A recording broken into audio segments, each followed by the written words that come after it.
What up, zeros and ones? This is Mike Bus from Arcadience, and I'm going to be doing a demonstrative and discussional video on the subject of pellet shots for this one.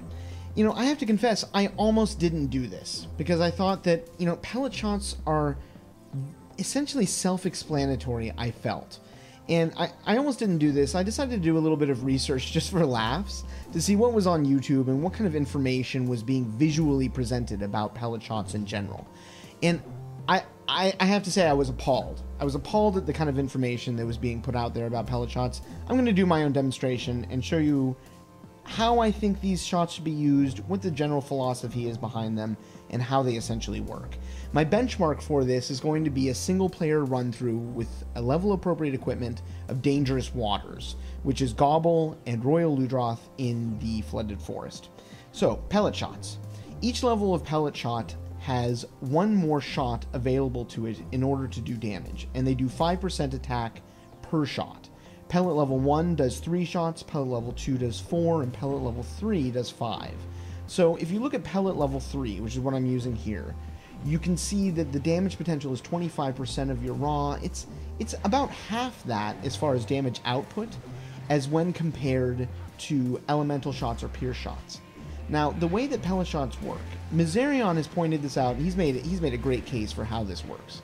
And basically what Mizarion has told us all is that pellet shots have a magnetic system that determines how they actually do damage to the monster. And the magnets are basically a way of expressing how pellet shots are attracted to specific hit zones on the monster. And so what happens is that the monster has shot damage that ranges, as I've talked about in my elemental and in my pierce gunning videos, the shot damage ranges are about from 10 to 20% up to 60 to 90%. And so there's a lot of variation. And so with pellet shotting, if you're just thinking about it mathematically, the first question that occurs is, well, how do I know it's hitting high damage zones?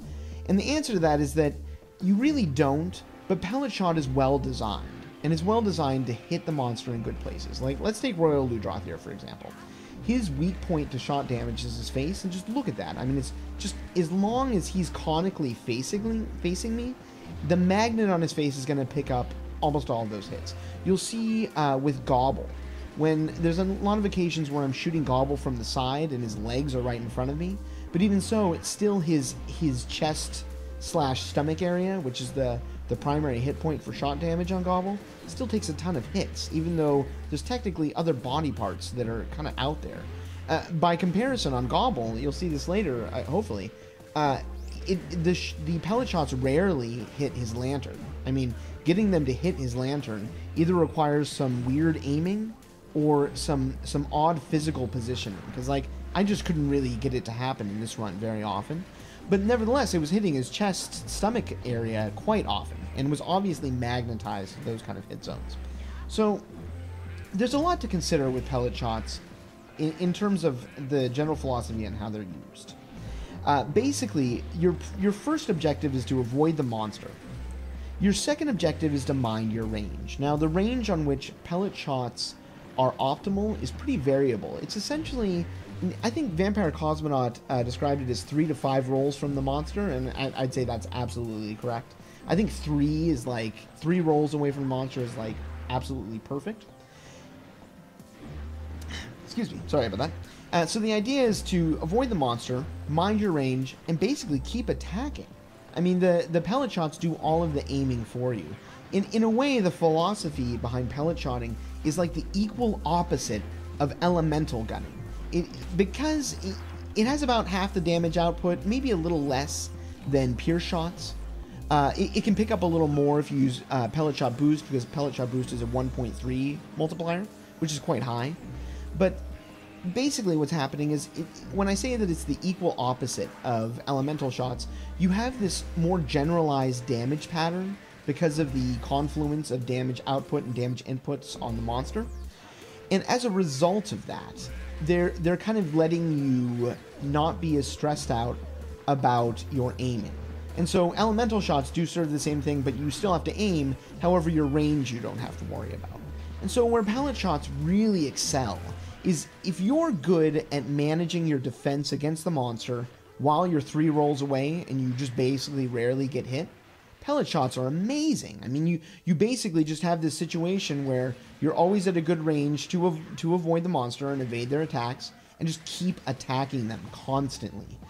In single player, this was a guilty pleasure of mine, honestly. I used to main the Lance the first time I went through Monster Hunter, but for a lot of monsters that I'd never seen before, I would still pack in pellet shots on a bowgun and watch their behavior patterns while still attacking them at a fairly regular interval.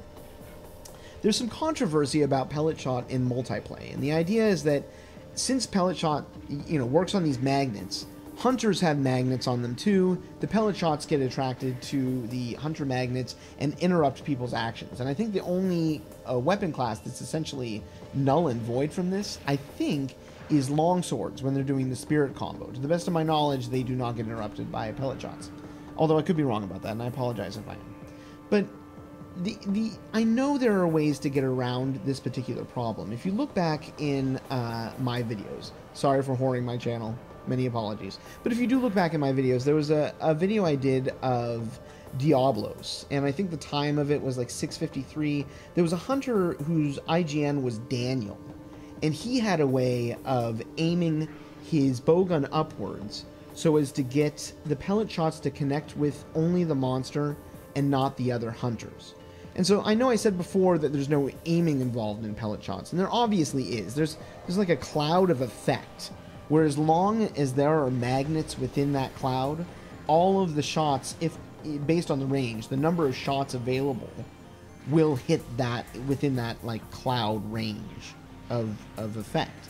And it's really hard to explain because once again it involves damage magnets, it involves some amount of aiming, but it's obviously like an area of effect kind of aim, where like you're trying to get that area of effect into the best position so as to fully encompass just the monster.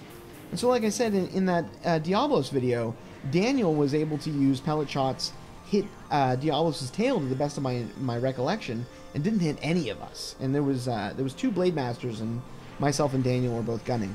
So there are ways to use pellet shots which are beneficial. Jujubeen from Capcom Unity and YouTube also knows a little bit about this. I know that he knows that you can aim pellet shots to a certain extent and they won't hit your fellow hunters. So that controversy, just like other controversies like, let's say, longsworders interrupting other hunters, these are things that you can accommodate for in your play of the game, and it isn't a game changer really. It's just something you have to accommodate for in your play style. So no big deals there. And here we go. I feel like there's like not that much to say about pellet shot really, except that it's relatively safe. It's a lot of fun if you don't like aiming, and it's a really great way of watching the monster at all times. You can just accomplish so much visually, since you're taking out all of that scoping. And not all gunners use scoping. I know that Jordan from MH Heroics is really good at doing rapid fire elemental without ever like engaging a single scope, which really amazes me. Nevertheless, getting away from that might be really beneficial for your playstyle, and that's almost something you have to personally decide and then defend for yourself. And the reason you have to defend it for yourself is you have to remember that the shot damage output on pellet shots, it's not huge. Even if you compared it with something like normal 2, like let's say, for just the sake of comparison, that we were comparing pellet shots with normal shots. Even though if you look at the base damage output on pellet shots versus normal shots, you'll see that it's about twice as much for pellet shots. But since normal 2s in particular can be aimed so carefully, and if you can pull in the extra range modifier with normal 2s, you could really see situations where normal 2s would way outclass pellet shots. And it's really just based on that idea that you have to put that much more time and attention into your play, because you have to actually really aim those normal 2 shots very carefully if you want them to surpass pellet shots. And in sort of like, and this is just for example, a way of looking at the different damage variables in bowgunning. I hope this was informative. I certainly made this video with the intention of being informative. I hope I'm not just trolling the idea that people don't understand pellet shots, because I'm sure that everyone really understands these very well by now. But nevertheless, there's some really odd information out there, and I wanted to put out my 2 bits and perhaps teach you, hopefully, a thing or two, or at least teach myself a thing or two about how pellet shots can best be used. This is Mike Bust from Arcadience. As always, peace out, Planet Monster Hunter. Stay strong.